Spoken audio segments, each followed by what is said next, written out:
So draw up a grid and put all the numbers you have in your date of birth, and you can see where the numbers go. So if you're 19th, then you put a 1 and a 9, and if you're born in June, then you put a 6 in, and then you do if you're born in 2002, you put 2 2s. And that's basically how you do it. Then I will show you what is the practical plane, emotional plane, and mental plane. You see where you have most numbers. That will explain a little bit about you as a person. And then I'm going to show you the arrows, and that will explain even more about your personality, and also maybe how you're operating on a spiritual and psychological level. So the physical, spiritual, and mental plane. So see where you have the most numbers. Now this one here is the arrow of spirituality we're going to talk about. And this is its opposite, the arrow of the inquirer. Many scientists have this arrow. It doesn't mean that you can't be spiritual. It just means that you need to inquire more. You're not going to buy into metaphysical ideas as easily as someone who has the arrow of the spirituality, because someone with the arrow of spirituality will be very inclined to metaphysical ideas. This is the arrow of determination, and this is the arrow of procrastination. What's in your numerology, that stays the same, because that's your date of birth. You can't change that. But with your beliefs and your attitude, you can change your whole life, and that will show up in your reading. So you can go above your numbers as well, because your numerology is actually part of your kind of your blueprint, what you're born with. But there's so much you can do. You can elevate yourself above that. You can elevate yourself above your astrology and your numerology. And that's why we have free will. So all the arrows, I'm going to go through them just quickly so you know what they are. But in my next webinar, I'm going to fully explain all of them. It's the arrow of practicality versus the arrow of disorder. They call it the disorder because someone who is completely lacking numbers on this plane might be a very, maybe they have difficulties with practicality, basically. It can show up as clumsiness or lack of interest even in the practical side of life.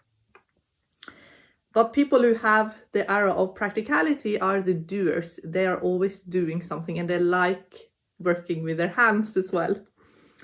Then you have the arrow of emotional stability versus the arrow of hypersensitivity. Now, people who have the arrow of emotional stability often become very good leaders, and they can handle pressure really well. Someone who's hypersensitive is often an extremely lovable person, but they never really show you who they really are unless you get to really know them.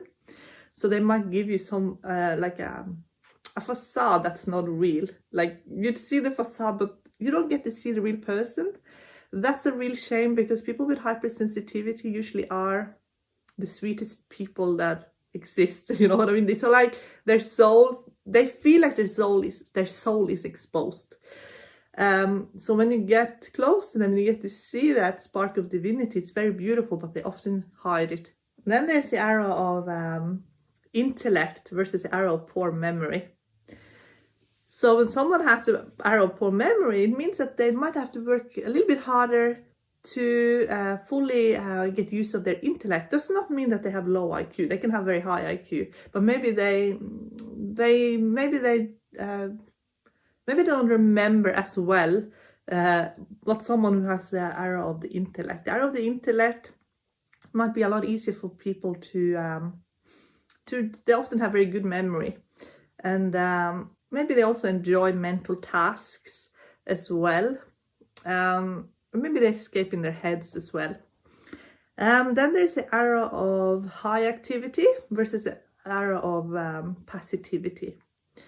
There's the arrow of the will versus the arrow of frustration. Now, the arrow of the will means someone who's often, they're very strong-minded, obviously, but sometimes the challenge is that they're not always using their intuition. It's harder for them to actually go with the flow with their intuition because their will is so strong. that it takes over. People who has the arrow of frustration sometimes often have had a very traumatic actually childhood and are dealing with a lot of the ramification of that. So even if they weren't tortured as children, they could have been neglected emotionally, misunderstood. There's something happened to them when they were younger that made them find it like it's hard for them, and they often find it hard to give of themselves in relationships as well. A lot of people born after the baby boomers, like they actually have this arrow, Generation X and later. Arrow of planner versus the arrow of so there is no arrow for not being a planner, because in the numerology grid you always gonna have either a 1, 2 or a 3. You're not gonna not have a 1, because most of us are born in the 19 something, or even if you're born in the 2000 you still have a 2. So that is just not created, that there's a lack of numbers there. But in your tarot cards you could see that there's things are not aligning well on that arrow. That means that maybe there's a lack of planning involved. So saying that, it's not like you have one arrow or the other. Sometimes you have none of it. Like for example, in my grid, I don't have arrow of practicality, but I don't have the arrow of disorder either. Like it's not like you have one or the other. You might just have 1 or 2 numbers that fills the gap. But if it's completely empty and no numbers, that's an arrow. Or if you have all the 3 numbers in the grid, then that's an arrow as well. Okay guys, now I'm going to show you 4 examples, real people. 1 has the arrow of spirituality, 2 have arrow of inquiry, and 1 has none of the arrows that we're talking about now. But you get to see what it looks like. And how their vibration was a little bit different. But 1 who has an arrow of inquiry, which is kind of like the opposite to the arrow of spirituality, overcame all the cynicism or doubt. Okay, because sometimes when you're lacking in something, you work at it harder, and that's where the alchemy can happen. That's where you can have actually real transformation. So even though you have maybe an arrow of inquiry, don't mean that you're not going to be spiritual. It just means that you're going to work harder at it, and you could become, through the work you're doing, the most spiritual person. There are many other arrows, and they operate in the same way. So you could have, arrow of determination versus arrow of procrastination. If you get procrastination, that just means you have to work a little harder at staying focused, basically, on your goals. And in my next video, I'm going to explain all the arrows and how they show up in your reading. So you can lay out the cards in the grid and look for arrows, or you can do the Celtic cross. And I'll show you how you can read in the Celtic cross to add an extra layer to your reading with the arrows. Let's look at Stephen Hawkins. He's great because he was a scientist. So look at his numbers, and look as I put his numbers in his date of birth into the grid, and look at this. He has actually got the line of the inquirer. And let's just think about him as a scientist. What did he believe in? So he said this, and this is from the Washington Post. Before we understand science, it is natural to believe that God created the universe, but now science offers a more convincing explanation. What I meant by we would know the mind of God is we would know everything that God would know if there were a God, which there isn't. I'm an atheist.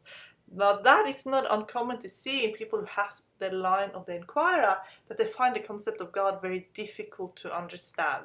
I want to show you another example. This is another scientist, Albert Einstein, who received the Nobel Prize for Physics.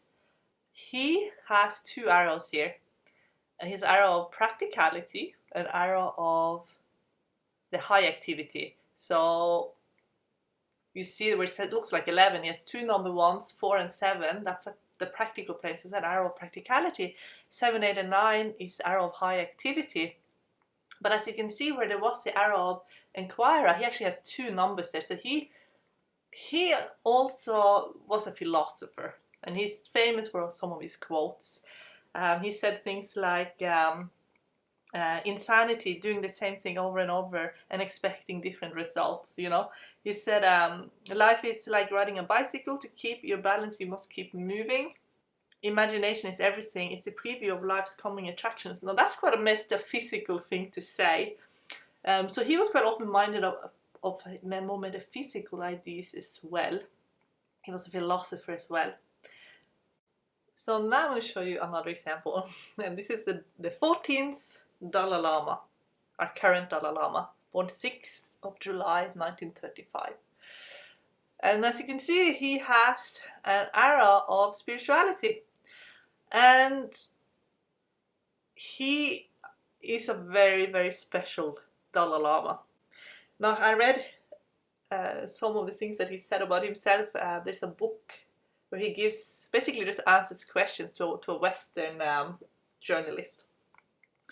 And I think it was where I read it, where he was asked if it was something about him that he thinks is maybe a little bit more on the negative, and he said that he is someone who is very open to people's ideas, to the point where it's almost too much. Like when people present like an idea, philosophy, then he's very open-minded to accepting it. And when he said it, I thought it was funny because he has that aura of spirituality, and that's very typical actually. They are very open to ideas. They're very open to philosophy, metaphysical ideas. They're very open to ways of thinking that can be completely different and left field. They're very open-minded people. People that have the aura of spirituality are often very kind people. Now, as you can look at his grid, he has this aura, and I think when you look into his eyes, he's an incredibly kind, caring person. Now the next example is fantastic, because now you're going to see someone who has an aura of the Inquirer, who's also a spiritual teacher, Byron Katie, who, as you can see, I'm putting in the numbers, she has the arrow here, and she even uses the word I inquire. So Byron Katie is someone who used to have a complete crisis in her life. She used to be suffering so bad she thought she had to end her life. And she didn't even sleep in her bed. She slept on the floor. She felt so unworthy of any kind of love, kindness, and goodness. And she suffered. And she had lots of problems, with addiction and escaping in work, smoking 40 cigarettes a day. Like, all of her relationships were, they couldn't blossom because she was in so much pain. But then she started inquiring. And she started questioning everything. Every thought that caused her pain, she would question it and ask if it's true. And she actually has a really cool turnaround method, where you have to question your mind, you turn it around, and it brings you peace of mind. This is what she says, and this is from her Instagram. Once we deeply question a thought, it loses its power to cause us pain, and eventually it ceases even to arise. I don't let go of my thoughts. I meet them with understanding, then they let go of me. Now, isn't that a fantastic example of someone who has the arrow of the Inquirer, who is inquiring and becomes a very deeply spiritual person? Okay guys, thank you for watching that. In the next video, I'm going to show you how these arrows show up in your reading. I'll go through all the arrows, where they show up in the grid, so you can check your numbers, and also how it translates to your tarot readings. So, for example, on the mental plane, the cards you get there says a lot what the person is thinking about. Are they thinking about a specific person? Do they have negative or positive mindset? What's on the person's mind? On the emotional plane, you get to see what the seeker is connected to, what's in their heart, And on the practical plane, you get to see what the seeker is doing as well. And when it comes to the arrow of determination, you get to see how the seeker is working towards their goals. Maybe they don't have any goals, then it will probably be more an arrow of procrastination. And also, if you have two options, you can see which option stimulates you the most. For example, a relationship, you get the emotional stability, versus one that maybe you get frustration or hypersensitivity. a relationship that is stimulating. Maybe you get determination and spirituality activated, but you might also get maybe you get chaos disorder activated, and you know that this might not be a very good relationship.